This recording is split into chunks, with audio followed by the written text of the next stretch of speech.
A Shalom do Eterno, meus queridos irmãos, seja com todos. Hoje nós vamos dar continuidade aos nossos estudos bíblicos e vamos estudar hoje sobre o 8º mandamento da lei do nosso Criador. Quero convidar você a pegar a sua Bíblia e juntos aprender mais sobre esse mandamento, tá bom? A primeira pergunta do nosso estudo é: o que nos ensina o 8º mandamento? Então vamos ver aqui na palavra de Deus o que é que esse mandamento nos ensina. Vamos para Êxodo capítulo 20, o versículo 15. E diz aqui a palavra do Eterno: não furtarás. Então, qual é o 8º mandamento? Não furtarás. Não roubar, né? Não furtar. Meus queridos irmãos, hoje a gente vive num mundo que infelizmente está cheio de ladrões, né? Ladrões de todas as espécies, né? Criminosos de todas as espécies. A gente assiste os noticiários e o que mais acontece, o que mais a gente vê é esse mandamento sendo transgredido, tá bom? Mas esse mandamento é transgredido também de outras formas. E é isso que a gente vai ver aqui na palavra do Eterno. A segunda pergunta é uma pergunta pessoal, que você pode se responder a si mesmo, ou você pode comentar aí, né, o seu pensamento aí no vídeo aí embaixo, tá bom? Nos comentários. A segunda pergunta é: o que é considerado um roubo? Então, roubo, a Bíblia diz não furtarás, mas o que é não furtar, né? O que é considerado um roubo? O que é que você acha, né? O roubo, meu querido irmão, o furtar, ele pode ser representado de várias maneiras, tá certo? E é isso que nós vamos estudar aqui na palavra do Eterno. Será que o roubo é apenas eu pegar escondido, pegar algo de alguém? Não, então roubo, na realidade, tem várias maneiras de se roubar, tá certo? E é considerado o mesmo crime, a mesma transgressão.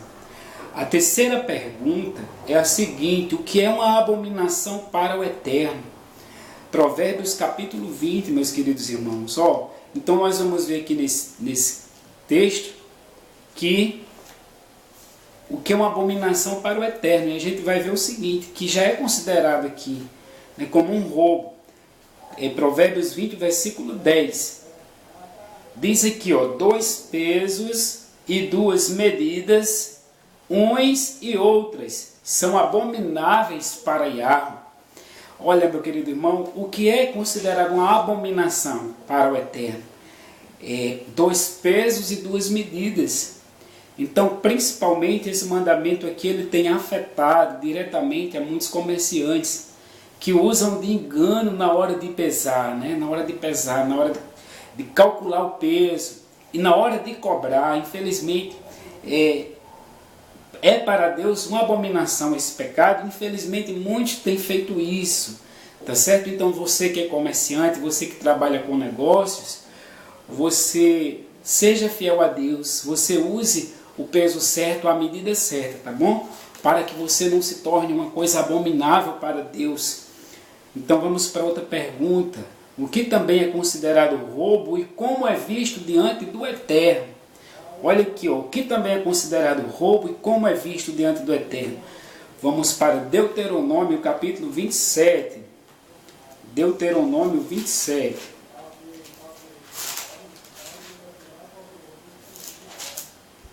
Deuteronômio 27, o versículo 17. Maldito aquele que mudar os marcos do seu próximo, e todo o povo dirá amém. Então, aqui a palavra diz aqui como é visto por Deus, né? O que também é considerado um roubo. Diz que maldito aquele que mudar os marcos do seu próximo, e todo o povo dirá amém. Então, mudar os marcos, meus queridos irmãos, os marcos são justamente os limites de terras, né? Que nesse período bíblico, e mesmo hoje ainda acontece, que terrenos são divididos através dos marcos, e quando se muda o marco do terreno, né, a linha ali que separa, para se ter a vantagem, para se ganhar mais uma parte do terreno do outro dono da outra parte do terreno, diz aqui que é maldito quem faz tal coisa. Então muitas vezes a gente não tem um marco para tirar, né, para avançar esse marco, mas muitas vezes a gente ganha de forma desonesta, né, a gente consegue tomar terras de outras pessoas, a gente se aposta de terras de outras pessoas, né? Isso acontece demais, infelizmente, em nossos dias, pessoas se apossando de terras que pertencem a outra pessoa. Infelizmente, a Bíblia diz aqui, que esse é um pecado grave, diz que é maldito o homem que muda os marcos do seu próximo, ou seja, que se apossa daquilo que não é dele, de uma terra, de um terreno que não é dele, é maldito quem faz tal coisa, tá vendo? Por isso que lá em Provérbios também diz que é abominável, não é? Dois pesos e duas medidas. Isso aqui também é uma forma de roubo, de desonestidade. Então, por que devemos ser fiéis nos negócios? Por que devemos ser fiéis nos negócios? Vamos aqui para Deuteronômio 24. Deuteronômio 24. Verso 14 e 15, meus amados. Deuteronômio 24, 14 e 15. Porque devemos ser fiéis nos negócios. Irmãos, toda espécie de engano, de infidelidade é roubo, tá certo? De desonestidade é roubo. Então, mas por que nós devemos ser fiéis nos nossos negócios? Então a Bíblia diz aqui, não oprimirás o jornaleiro pobre e necessitado, seja ele teu irmão ou estrangeiro, que está na tua terra e na tua cidade. No seu dia lhe darás o seu salário, antes do pôr do sol, porque é pobre, e disso depende a sua vida, para que não clame contra ti ao Eterno, e haja em ti pecado. Então, por que nós devemos ser fiéis em nossos negócios, em nossos compromissos? Porque existe alguém que depende da nossa fidelidade, que depende do nosso pagamento, né? E quando a gente não paga, quando a gente atrasa, quando a gente segura o dinheiro para não pagar, aquela pessoa irá padecer, né, necessidade. E se ela clamar ao Eterno, diz que haverá pecado em nós. Então, mais uma vez, quando a gente faz um negócio, a gente deve pagar o trabalho daquela pessoa que realizou esse trabalho, tá certo? Pagar, rapidamente, porque ele necessita daquilo, né? Agora a palavra diz, seja teu irmão ou não, você deve ser fiel, você deve ser honesto com essa pessoa. Então, quantas vezes as pessoas atrasam o pagamento dos funcionários, né? As pessoas seguram o dinheiro para não dar, às vezes a pessoa contrata um serviço e na hora de pagar, paga só a metade. Às vezes a pessoa contrata um serviço e depois que aquela pessoa termina o serviço, a gente diz que paga depois. Infelizmente, tudo isso incorre como uma espécie de roubo, uma espécie de desonestidade. Se a pessoa trabalhou, a gente deve pagar, tá certo? Tem outro texto também, Levítico capítulo 19, verso 13. Levítico 19, verso 13. Você gostaria de fazer um trabalho e no final do seu trabalho a pessoa não lhe pagar? Com certeza não, né? Levítico 19, 13 também diz assim a palavra do Eterno. Por isso que a Bíblia diz que Deus ele é justo, Deus ele é bom. E Ele quer que a gente seja bom. Então, capítulo 19, o verso aqui 13. Não oprimirás o teu próximo, nem o roubarás. A paga do jornaleiro não ficará contigo até pela manhã. Então, ou seja, o jornaleiro, segundo a Bíblia, é aquela pessoa diarista que trabalha para no final do dia receber o dinheiro. Então a palavra diz aqui que a paga do jornaleiro não ficará contigo até amanhã, ou seja, não atrase. Pague no momento certo, no momento que deve ser pago, tá certo? Então diz que não oprimirás o teu próximo, nem roubarás. A paga do jornaleiro não ficará contigo não ficará contigo até pela manhã, ou seja, pague porque ele precisa, ele trabalha para isso, tá bom? Então vamos ser justos, vamos ser honestos, né? Porque se fosse com a gente não queria que a gente ficasse em atraso, passando necessidade. A outra pergunta, quem também é considerado um ímpio? Salmo capítulo 37, você pode conferir na tua Bíblia, Salmos 37. Meus irmãos, o que é um ímpio? A Bíblia usa muito essa expressão ímpio. O que é um ímpio? O ímpio é uma pessoa detestável, né? Por isso que é chamada de ímpio. É uma pessoa sem caráter. é chamado de ímpio. Então muitas pessoas não sabem o que é ímpio. O ímpio é um ser humano sem caráter. Não é? O ímpio é uma pessoa safada, vamos dizer assim. E quem também é considerado ímpio, agora vocês prestem atenção no que a Bíblia vai dizer e vamos ter muito cuidado para nós não sermos considerados ímpios, porque ímpio é que faz esse tipo de coisa. Salmos capítulo 37, aqui, versículo 21. O ímpio pede emprestado e não paga. Olha aí, meu querido. Então o que é que o ímpio faz? O ímpio, o perverso, o mau, né? O sem caráter, o enganador, ele pede emprestado e não paga. Então, meus queridos irmãos, se num momento da nossa vida a gente precisar pedir emprestado, a gente deve pagar, porque tem pessoas que pedem emprestado já com a intenção de não pagar. Infelizmente tem muita gente assim. Isso é considerado roubo. É chamado de ímpio quem faz tal coisa. Infelizmente, até mesmo muitas pessoas que se dizem que servem ao Eterno, elas fazem isso, elas enganam as pessoas, elas pedem emprestado e não pagam. Pode até acontecer de algum de vocês estar numa situação como essa, de ter pegado emprestado e não ter conseguido pagar. Mas é por uma circunstância, mas você deve pagar. Como? Você deve entrar em acordo com a pessoa. Vá até a pessoa, faça um acordo com ela e pague aos pouquinhos, mas pague. O que vale para Deus é a intenção. Mas aquele que pega emprestado e não paga é considerado ímpio, uma pessoa sem caráter, desonesta, um ladrão, né? Então, assim, quem pede emprestado deve pagar, tá certo? Quando a gente pede emprestado, a gente está pegando algo de alguém. E se a gente não paga, a gente é um ladrão, né? Então diz a palavra de Deus, o que é a traição conjugal, uma espécie de roubo? Pergunta interessante, meu querido irmão. A traição conjugal, ela é uma espécie de roubo? O que é que você acha?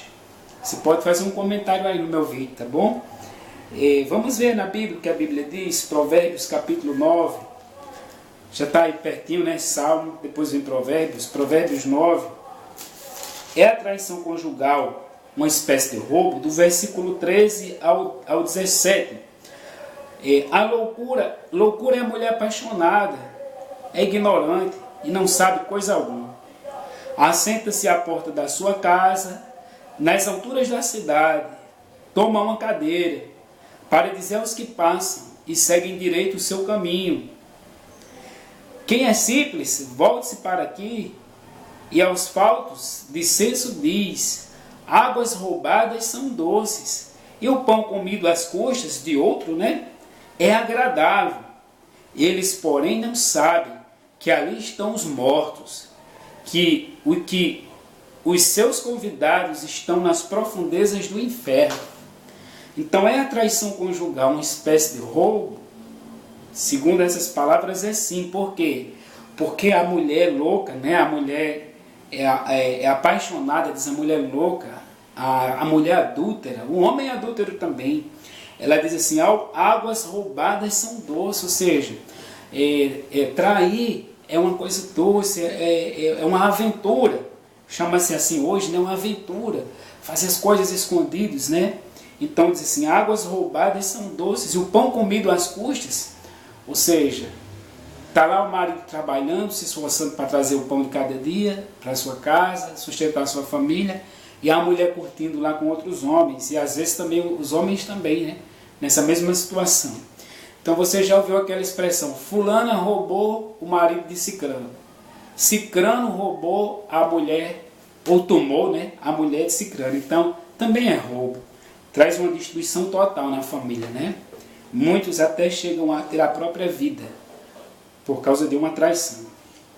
Então além de ser adultério, também é roubo. A outra pergunta diz assim, pegar algo do pai ou da mãe escondido é o que? Provérbios capítulo 28, verso 24. A pessoa pensa assim, não, mas eu peguei sem pai saber, sem mãe saber. Se é de meu pai é meu, se é de minha mãe é meu. E está lá pegando as escondidas, né? O que é considerado também isso, né? Provérbios 28, 24 diz, o que rouba a seu pai e a sua mãe, diz, não é pecado, companheiro é do destruidor. Então, meus queridos irmãos, pegar algo do pai ou da mãe escondido e a pessoa diz assim que não é pecado, é companheiro do destruidor. E quantos jovens que estão aí nas drogas, nos vícios, eles roubam as coisas que tem em casa, né, para manter seus vícios, estão se destruindo. Então estão se destruindo, destruindo a saúde, destruindo a paz, destruindo a confiança que os pais têm nele. Infelizmente também é um roubo, né? Porque assim, o que é do nosso pai não é nosso, o que é da nossa mãe não é nosso, não é? Se tornará herança um dia quando eles partirem, tá certo? Mas quando a gente precisar de algo do nosso pai, da nossa mãe, você que é jovem, peça, não pegue sem pedir, tá certo? Porque a palavra de Deus considera como um roubo. A pessoa diz, eu peguei do meu pai e de minha mãe, isso não é pecado. Mas a Bíblia diz que é sim, tá certo? Então peça, não pegue nada escondido de seus pais. A outra pergunta é, qual será a atitude daqueles que obedecem o 8º mandamento? Lucas capítulo 3, amados. Lucas capítulo 3. Qual será a atitude daqueles que seguem o 8º mandamento? Olha que texto bonito aqui, né? É da nova aliança aqui, ó. Lucas capítulo 3, o versículo do 10 ao 14. Qual é a atitude daqueles que observam o 8º mandamento? Está aqui, ó. Então as multidões o interrogavam dizendo, que havemos, pois, de fazer? Respondeu-lhes, quem tiver 2 túnicas, reparta com quem não tem. E quem tiver comida, faça o mesmo. Olha aí. E continuando, disseram assim, foram também os publicanos para serem batizados e perguntaram, mestre, o que havemos de fazer? Respondeu-lhes, não cobreis mais do que é estipulado. Não cobreis mais do que é estipulado. E também os soldados lhe perguntaram, e nós o que faremos? E ele disse, a ninguém maltrateis, não deis denúncia falsa, e contentai-vos com o vosso salário. Olha aí, gente. Então isso aqui são atitudes de quem serve, de quem segue e obedece o 8º mandamento. Se chama aqui, em resumo, honestidade. Honestidade em todos os sentidos, né? Honestidade nos negócios, em cobrar o preço justo. Honestidade aqui em dividir o que você tem com quem não tem e você pode ajudar, tá certo? Então louvado seja o Criador. E a última pergunta é, que importantes conselhos encontramos na Brit Hadashah, na Nova Aliança, no Novo Testamento, né? Efésios capítulo 4, mas eu já roubei, não tem jeito para mim, eu fui ladrão, tá certo, vamos ver o que a Bíblia diz. Efésios capítulo 4, verso 28, diz aqui a palavra do Eterno, aquele que furtava não furte mais, antes trabalhe, fazendo com as próprias mãos o que é bom, para que tenha com que acudir o necessitado. Amém, gente? Então, não importa o passado, o que importa é daqui para frente, a partir quando a gente conhece a palavra de Deus e a gente sente desejo de salvação e desejo de mudar, basta não fazer mais, não é? Diz a palavra de Deus, que Deus dá perdão àqueles que roubavam, mas que se arrependeram. Aquele que furtava não furte mais, antes trabalhe fazendo com as próprias mãos o que é bom. Aleluia, irmãos. 1 Tessalonicenses capítulo 4, o verso 6. Olha que texto lindo, 1 Tessalonicenses 4, verso 6. Que mensagem bonita o Eterno tem para nós, diz, e que nesta matéria ninguém ofenda, nem defraude o seu irmão, porque o Eterno é contra todas estas coisas, como antes vos avisamos e testificamos claramente, Ele é o vingador, tá certo? Então Deus, Ele é vingador das coisas erradas, da desonestidade, do mal, do engano, do roubo. Diz a palavra do Eterno, e que nessa matéria ninguém ofenda, nem defraude o seu irmão, porque o Eterno, contra todas estas coisas, como antes vos avisamos e testificamos claramente, Ele é o vingador. Amém? Então aqui concluímos o estudo do 8º mandamento. Em resumo de tudo, o que é considerado roubo? Toda espécie de desonestidade, meu querido irmão. Toda espécie de desonestidade é considerado roubo, né?